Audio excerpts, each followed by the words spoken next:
प्रकार जब भक्त भगवान का नाम लेता है तो जितनी बार आप परमात्मा का इस मुख से नाम लेते रहोगे उतना ही आपका ये मुख पवित्र होता रहेगा।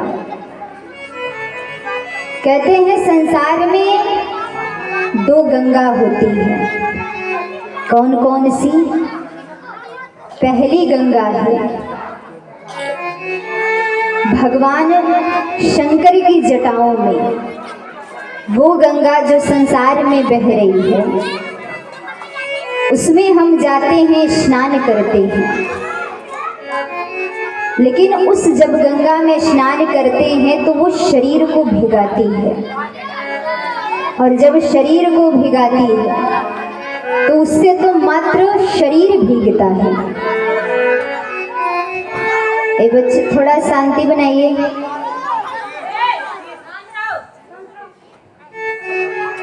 शांति बनाकर कथा सुनिए। लेकिन दूसरी गंगा क्या है? दूसरी गंगा है जिस स्थान पर आप बैठे हो, कथा रूपी वो गंगा। लेकिन दोनों में अंतर क्या आ रहा है? जिस गंगा में स्नान करने जब आप जाते हो तो सामने वाला कहता है कि बीच में जाइएगा तो संभल कर। क्यों? क्योंकि बीच में जाओगे तो डूबने का खतरा है। उस गंगा में अगर सावधानी से स्नान नहीं किया तो मृत्यु हो सकती है। लेकिन इस गंगा में कहते हैं कि जितना ज़्यादा आप बीच में आकर आगे बैठोगे, इस गंगा में आने के बाद आप पार हो जाओगे। संसार की गंगा में स्नान करोगे तो डूब भी जाओगे, लेकिन सत्संग रूपी गंगा में आकर स्नान करोगे तो डूबोगे नहीं, सीधे परमात्मा के धाम पहुंच जाओगे। लेकिन इस गंगा को छोड़ करके सिर्फ शरीर को भिगाना जरूरी नहीं है महाराज। शरीर आपका भीग गया वो तो सूख जाएगा। उस गंगा में स्नान करके शरीर को भिगा लीजिए और इस सत्संग रूपी गंगा में आकर गोता लगा करके अपने मन को भिगा लीजिए। क्योंकि सत्संग के छींटे जब हृदय पर पड़ते हैं तब ये कभी सूखता नहीं है। ये सत्संग रूपी रंग जब चढ़ जाती है तो कहते हैं कि पूरी उम्र बीत जाती है, लेकिन जिसके ऊपर सत्संग का रंग चढ़ जाता है फिर वो संसार को भूल जाता है। हमारे जीवन में भक्ति कब करनी चाहिए? किस समय करनी चाहिए? कौन सी उम्र में हमें भक्ति करना चाहिए? हम भक्ति तो कर रहे हैं, लेकिन भक्ति करने का समय कौन सा है हम हर दिन विचार करते रहते हैं। और जिसे पता भी चल गया है वो भी संसार में भटक रहा है। कहते हैं सर्वश्रेष्ठ भक्ति किस उम्र में करें? कौन सा समय सुंदर है? बाल्यावस्था में, वृद्धावस्था में, या फिर जवानी में भक्ति करें? इन तीनों के बीच में मानव भटक रहा है, संशय में पड़ा हुआ है कि कौन से समय हम भक्ति करें। कोई कह दे कि सर्वश्रेष्ठ भक्ति क्या है? बाल्यापन की। बाल्यापन की भक्ति कैसी है? अधकिला फूल के समान। ये आप फूल देख रहे हो ना, ये जब कली रहती है तब परमात्मा के चरणों में नहीं जाता। कोई कली तोड़ के ले जाता है? नहीं, क्योंकि कली तोड़ते हैं आप तो विचार करते हो कि परमात्मा को खिला हुआ पुष्प पसंद है, कली नहीं तोड़ते।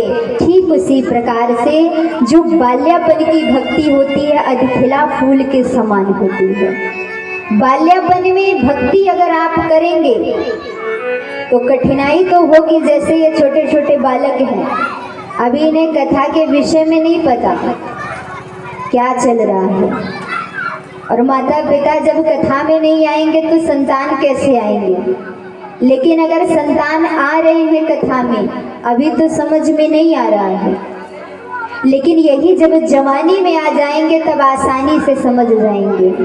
अर्थात माता पिता कितने सारे ऐसे हैं कि सोचते हैं कि छोटे छोटे बालकों को क्या कथा में जाए, क्या समझ में आएगा।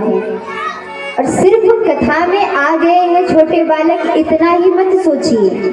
जो बालक कथा में आते हैं, माता पिता का कर्तव्य बनता है कि जिस पूजा के स्थान पर हर दिन बैठते हो अपने बालक को भी बैठाओ, क्योंकि बालक देख देख करके सीखते हैं।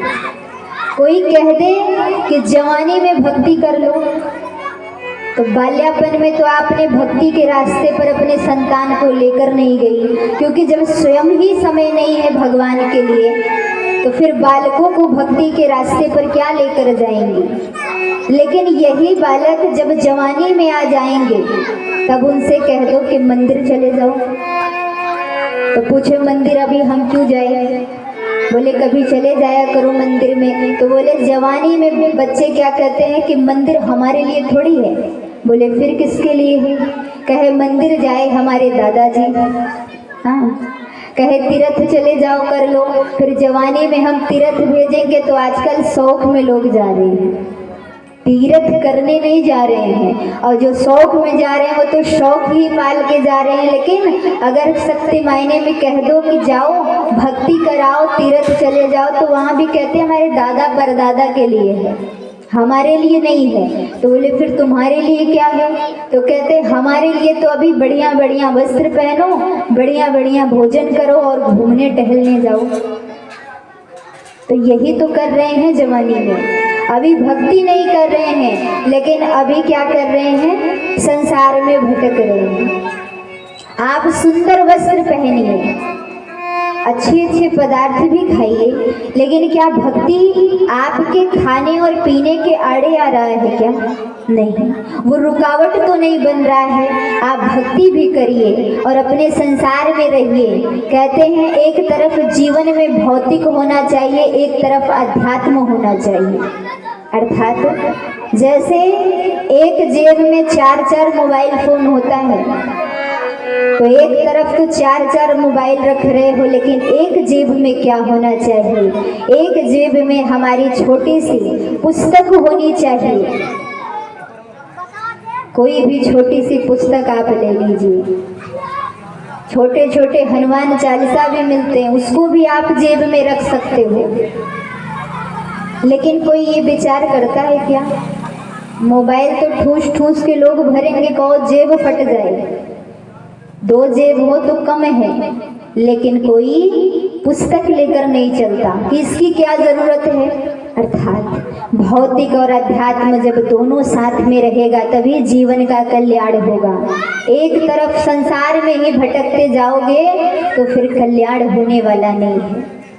लेकिन अगर वृद्धावस्था में आप सोच रहे हो कि अब हम भक्ति करें, तो वृद्धावस्था में भक्ति क्या करोगे? जब मुख में दांत नहीं रहेगा, राम नाम भी नहीं ले पाओगे, तब विचार करोगे कि अब प्रभु का नाम ले।